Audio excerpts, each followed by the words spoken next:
This would be a good time to introduce Colonel Mike Mullane. Colonel Mullane is a 3-time Space Shuttle astronaut mission specialist. He's a West Point graduate. He flew combat tour in Vietnam, and he's studied the phenomenon known as normalization of deviance. And he has some great ideas about how that relates to our industry. Normalization of deviance. That's a strange combination of words. What does it mean? Normalization of deviance is that process in which individuals who operate in hazardous environments, as each of you do, repeatedly violate the line of safety that has been established by their training and procedures. These lines of safety, when we're on the safe side of these lines, we have margin to deal with the unexpected. And in aviation, we all know the unexpected is out there.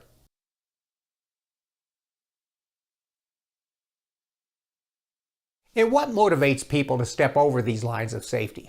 It's almost always self-inflicted pressure.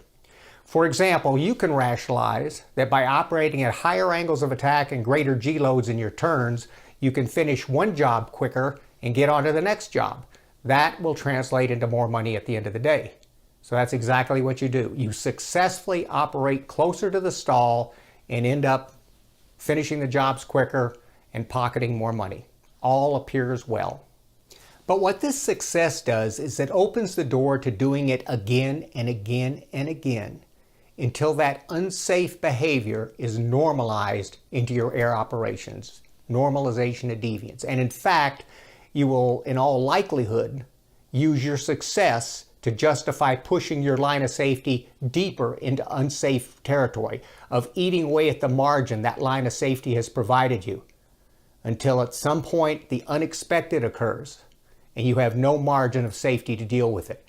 A bird strike, an obstacle, a shift in the wind, and in that case, a fatal crash is a very real probability. Normalization of deviance has brought grief to countless aviators and astronauts.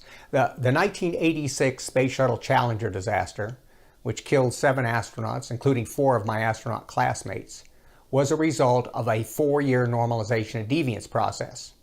Challenger was lost because of a failure of an O-ring seal in the right side solid rocket booster that allowed 5,000 degree Fahrenheit gas to penetrate the casing, the steel wall of that booster, and cause the catastrophe.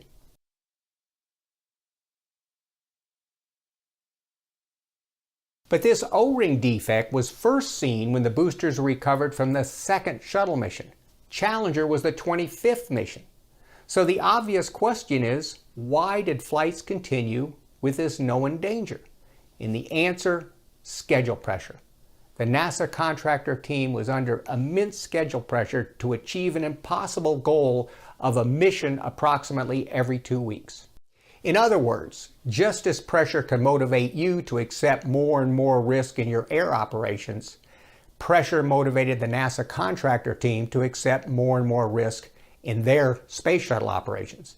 Eventually, for NASA, the O-ring, the margin of performance, was fatally compromised by the unexpected. Extremely low temperatures on that January morning that Challenger was launching. That super cold temperature stiffened the O-ring, made it impossible to form a seal, and guaranteed that tragedy would result.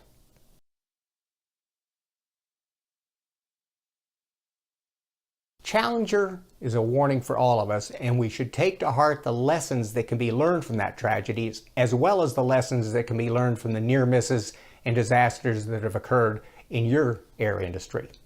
The first lesson is this: risk has no memory. I think as humans we have an incredibly difficult time getting our heads around this. We tend to believe that a risk successfully taken is a risk diminished. It does not work that way. The laws of physics have no memory. I want you to think about this. NASA flew 24 missions before Challenger. On each of those missions, the risk to a catastrophic O-ring failure remained exactly the same. It didn't matter how many times NASA was getting away with it. The risk remained exactly the same for disaster for all of those missions, including my first mission, which was the 12th mission. And the same applies to you. I don't care how many times you've operated close to the stall, the risk of a stall, spin, and fatal crash remain the same. You could have operated razor close to the stall for 1,000 times, 10,000 times, and the risk has never changed. It remains exactly the same for you as it did for us as astronauts in those 24 missions. Risk has no memory. Never be victimized and think that it does. Another lesson, follow your procedures to the letter every single time. They are figuratively written in blood.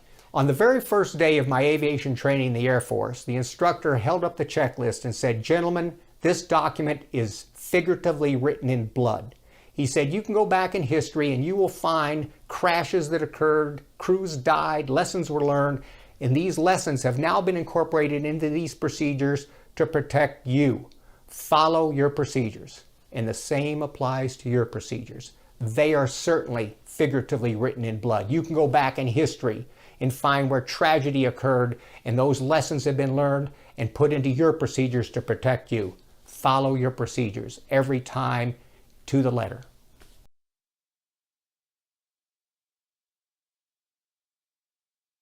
And a final lesson is this. It only takes one safety shortcut to open the door to normalization of deviance. For NASA, the door was opened when flights continued after the near miss of Flight 2. There are numerous instances of O-ring anomalies on subsequent missions, but each time the risk was accepted. Why? Based on the risk rationalizations that had occurred in the past. And the same thing can happen to you. Just one successful flight of risk-taking, of stepping across your line of safety, can open the door for you to do it again and again and again until you're a victim of normalization of deviance. There is no such thing as one and done when it comes to a safety shortcut. The one always leads to more. Don't become a victim of normalization of deviance. Fly safe, fly smart, stay on the right side of your line of safety. Give yourself margin to deal with the unexpected, because I guarantee the unexpected is lurking out there ready to bite you. Colonel Mullane's message about normalization of deviance is a really powerful message and very applicable to our industry.